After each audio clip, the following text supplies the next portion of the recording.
Come Holy Spirit, samahan mo ang iyong lingkod upang maging instrumento at daluyan ng pagpapala. Isang mapagpalang Miyerkules po ngayon na Abril 3, taong 2024. Welcome to Hold the Line, Police Executive Master Sergeant Brother Radimon Estaik Punupag. Ang gospel po ngayon ay tumapatungkol doon sa A Walk to Emmaus. At ito po hinango natin kay San Lucas Kabanata 24, talata 13 hanggang 35. Napakahaba po ng kwento na to, pero napakaganda pong istorya.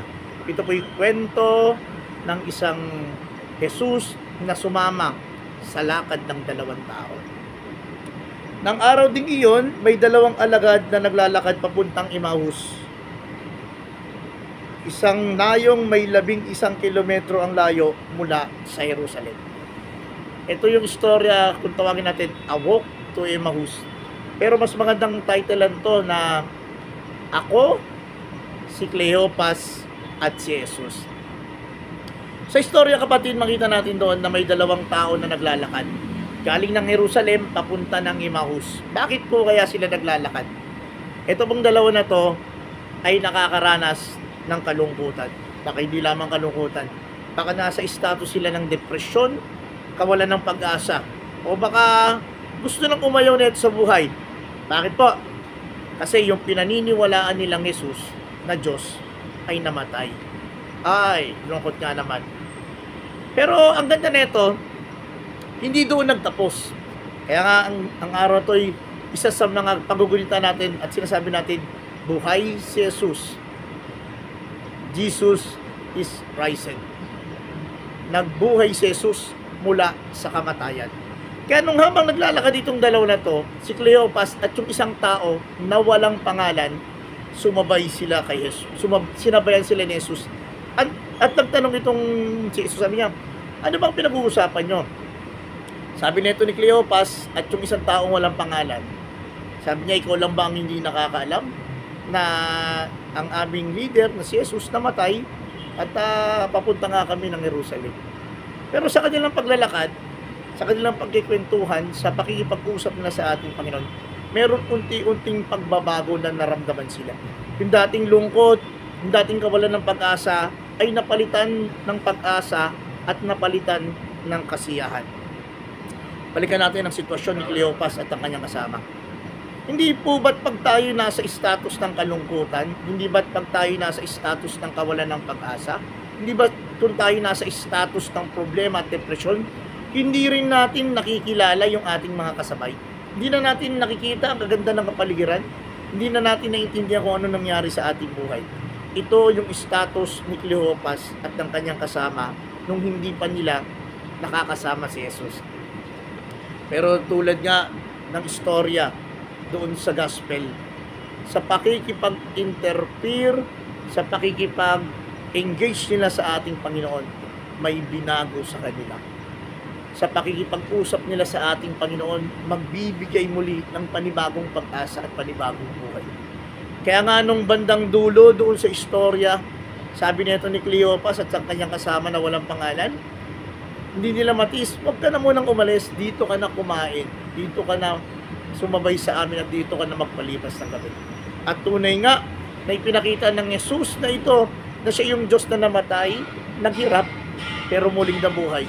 Nang muli niyang ipakita sa pamamagitan ng paghati-hati ng tinapay na siya yung Kristo noon at siya pa rin yung Kristo na muling nabuhay at siya pa rin yung Kristo na muling sasama sa kanyang mga alagad. Mga kapatid ko sa pananampalataya, tayo yung tao na tinutukoy dito na walang pangalan. Tayo yung kasama ni Cleopas noong mga panahon ng kalungkutan at kawalan ng pag-asa. Tayo ngayon yung naglalakad sa kawalan. Tayo ngayon yung sinasamahan ni Jesus. Ano yung dapat natin gawin? Kapatid, first, acceptin natin. Yes, we are on trouble. We are on status of problem. Yes, may mga sitwasyon tayo, may kasakitan tayo, may mga problema tayo. Pero lagi natin alalahanin na sa ating paglalakbay, sa ating paglalakad, kasama natin si Jesus. Hindi tayo ang sumasabay sa Kanya. Kung hindi si Jesus mismo ang sumasabay sa atin na nais makipag-usap, nais makipag-conversation at sa ating paglalakad, nawa, kwento natin sa Kanya, ano yung mga pinagdadaanan natin, ano yung mga problema natin, ano yung mga gusto natin plano, at ano yung mga nararamdaman natin. At at the end, makikita mo, sa paglalakbay mo kay Jesus, mas pipiliin mong huwag tumakbo, mas pipiliin mong huwag umatras, mas pipiliin mong huwag nang umayaw. Bakit? Sapagkat may bagong lakas, may bagong pag-asa, at higit sa lahat, may bagong vision at mission na ipapagawa sa iyo si Kristo. Kapatid, ito kagandahan. Nung paglalakad nila, punong-puno ng maaring galit, depresyon, kawalan ng pag-asa, pero na-meet na nila si Jesus. Pagdating nila doon sa lugar na kung saan na alala nila na si Kristo pala yung kasama nila. Sa bandang dulo, ang sabi dito, dagli-dagli, agad tumayo at nagbalik sa Jerusalem. Mga kapatid ko sa pananampalataya, God is equipping us. Binibigyan tayo ni Jesus ng bagong lakas, ng bagong pag-asa, sapagkat may bagong mission, may bagong vision, may bagong ipapagawa sa iyo ang Diyos. Yes, nagka-trouble tayo. Yes, nagka-problema tayo. Yes, nagkasakit tayo. Yes, nawalan tayo. Pero isosolve ng Diyos yan. Aayusin ng Diyos yan sa paglalakbay natin kasama siya.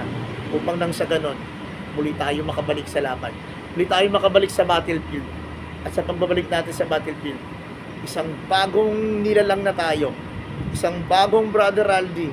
Isang bagong brother. Isang bagong sister. Isang tao na walang pangalan na kasama ni Cleopas. At ikaw yon, kapatid. Hinahamon tayo ng ating Panginoon. Tumayo, maglakad, kasama si Kristo.